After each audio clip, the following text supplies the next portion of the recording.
इधर देखो बेटा, आर्हीनियस नामक वैज्ञानिक ने पहले बताया क्या?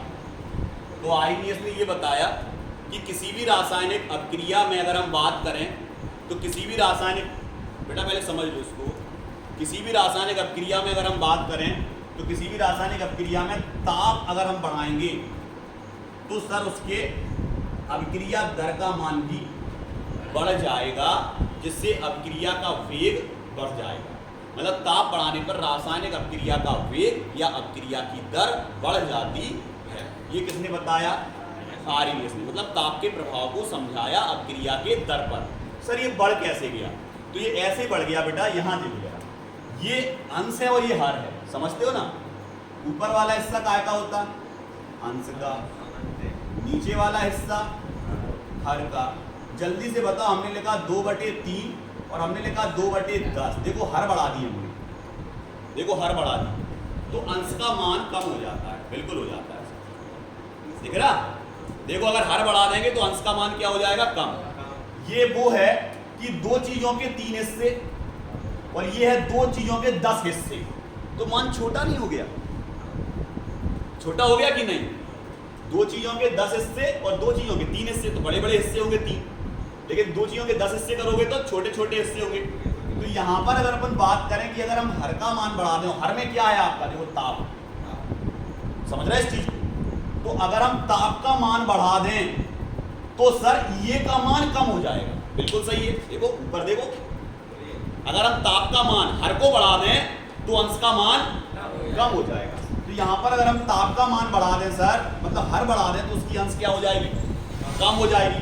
अंश कम मतलब अगर माइनस हम लिखे 3 और हम लिखे -2, तो जल्दी से बताओ बड़ी संख्या कौन सी है?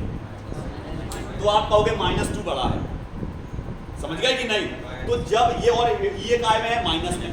तो जब इसका मान घटेगा तो समझो इसकी पावर बढ़ेगी, इसकी पावर बढ़ेगी।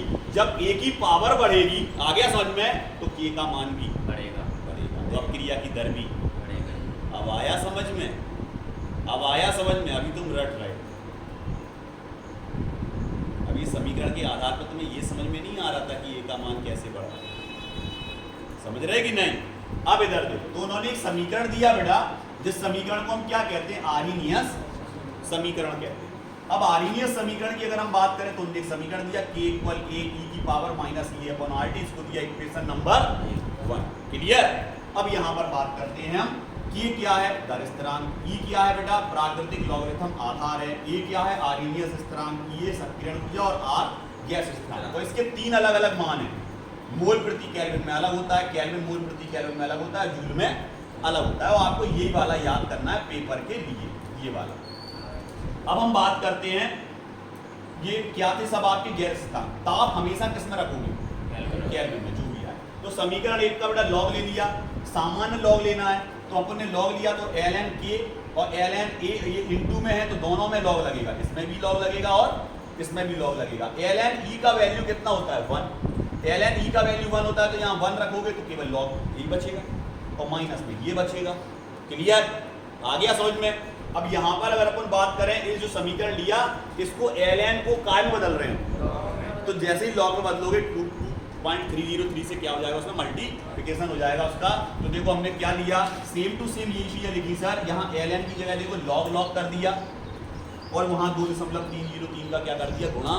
यहाँ पर इसका लॉग लिया देंगे, इसलिए कोई गुणा नहीं होगा। समीकरण नंबर 2। क्लियर? इनको क्या कर दिया बेटा? समीकरण के दो के दोनों पक्षों में क्या कर दिया? 2.303 से क्या लगा दिया? भाग। तो जैसे ही इसमें दोनों पक्षों में भाग लगाओगे, इसमें 3 सब में लगेगा, लेकिन यहाँ 2.303 नहीं कटेगा क्योंकि ऊपर कुछ है नहीं, यहाँ कट जाएगा। तो log k बचेगा, log a बचेगा -e/2.303 RT, और ये हो गया आपका। क्लियर? अब तो हमें तार और नहीं पेपर में समझे।